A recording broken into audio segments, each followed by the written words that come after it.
Assalomu alaykum kanalimiz a'zolari. Toshkentdagi qo'yliq dahasidagi loyihalarimiz bitib qoldi. Bugun xudo xolisa tugatib kerak. Bugun ozgina chekkasidagi ishlar qolyapti.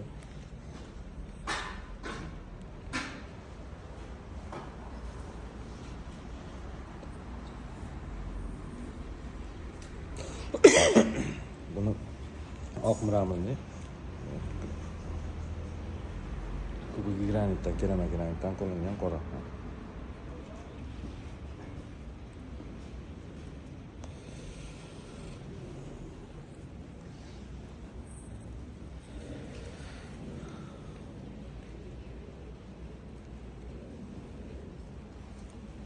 Kichkina hovliga hamma narsani joylanganda qarang, chiroyli qilib. Daraxtzorxona ham bor, hojatxonasi bor, kelabotkasi bor, o'choq. Bizga yozgi oshxonasi bor.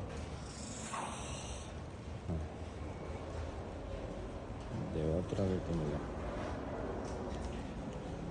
So'qillari granitdan bo'lgan.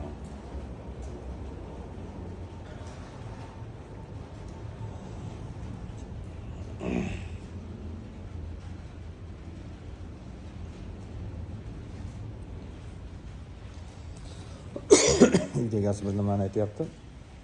Mana tepasiga qilingan ekan, oldinroq bizdan oldin qilgan ekan.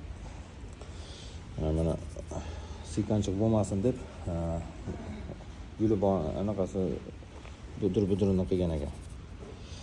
Lekin bu tozalashga qiyin bo'lib qolar ekan deyapti. Sillig'ini qilgan yaxshiroq ekan deyapti polga tepaga.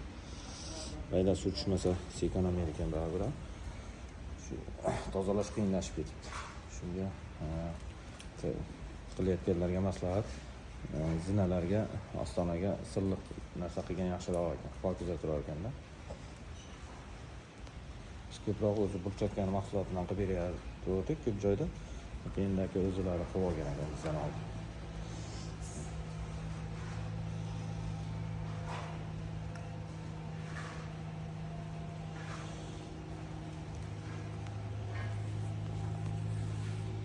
Shu joyga lato tushadi. Hozir lato qo'yamiz.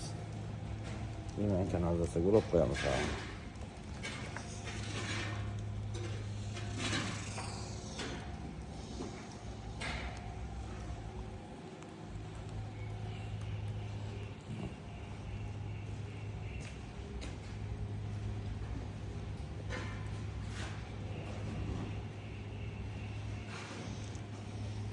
Ikkinchi mart 26-yil bahor boshlandi.